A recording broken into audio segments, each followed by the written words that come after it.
constantly checking, and I would say that probably over the span of a day it was 3-4 hours that I poured into these apps. When I was younger, I didn't really care as much about what people thought of me and my Instagram account, but now I feel like that kind of affects me a little bit. Rich people don't sleep 8 hours a day. That's a third of your life. Work like hell. I mean, you just have to put in, 80 to 100 hour. Work. Hard work. Working hard. Work hard. Hard work. Work hard. There is a reason why you clicked on this video. You're unhappy with where you are. Something is bothering you, isn't it? The problem. Instant gratification, addiction, negativity, fear of failure and comfort zone. Social media makes everything seem so easy. You see this fake reality where people appear to have it all together, having achieved success and now living carefree their lives. And what are you doing? Just consuming all their content. I'm guilty of it too, but at least I am trying to be honest with you. What you mostly see are the highlights of people's lives. It gets displayed overly exaggerated and mostly in positive, not negative lights. Have you ever thought about the other side? The majority of people who fail or don't fit society's beauty standards. When you're like feeling at your worst and then you go on Instagram and you see like models, influencers, celebrities, things like that, and you're just like, oh, well, I'll never be like that.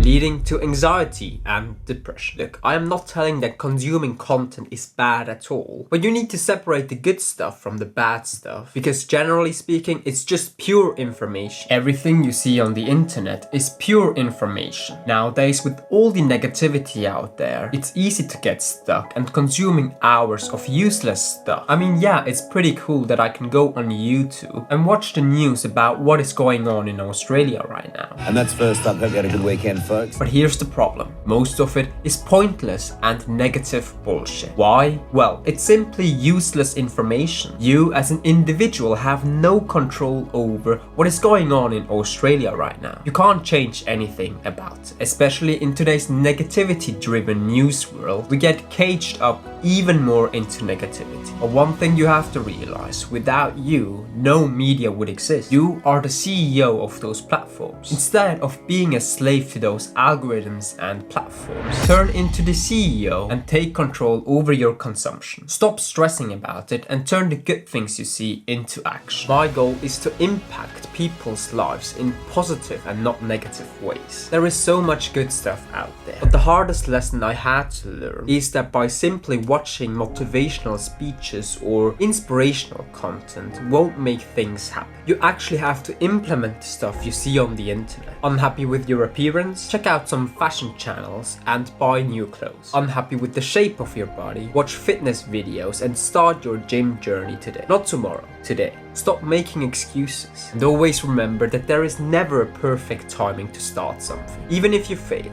you will learn some valuable lessons. But only by taking that first step, you step out of your comfort zone, which brings new challenges. Instant gratification. Our brains are so manipulated. We have a constant desire for instant gratification as soon as we start something. Taking exercising as an example, you will not see any progress after 2 to 3 weeks. You have to do it consistently over years, and then suddenly it starts to compound over the years. And sometimes you will feel like a piece of shit, but it's about showing up daily, even if you're failing day after day, and becoming the person you really want. Scroll to my first ever video I've posted.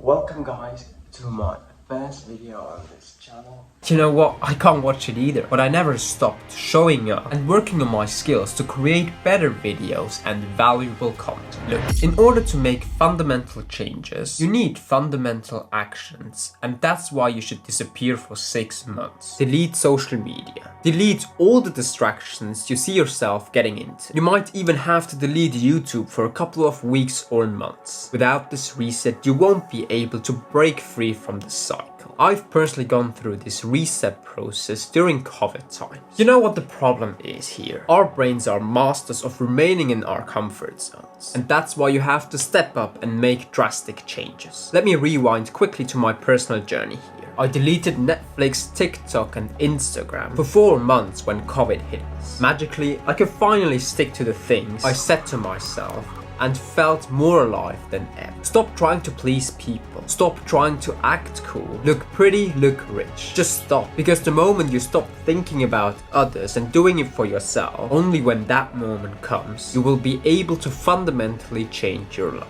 Do it for yourself and not for others. If you enjoyed this video, you might want to check out this video here, where I talk about how to invest your money in your 20s from the honest perspective as a banker.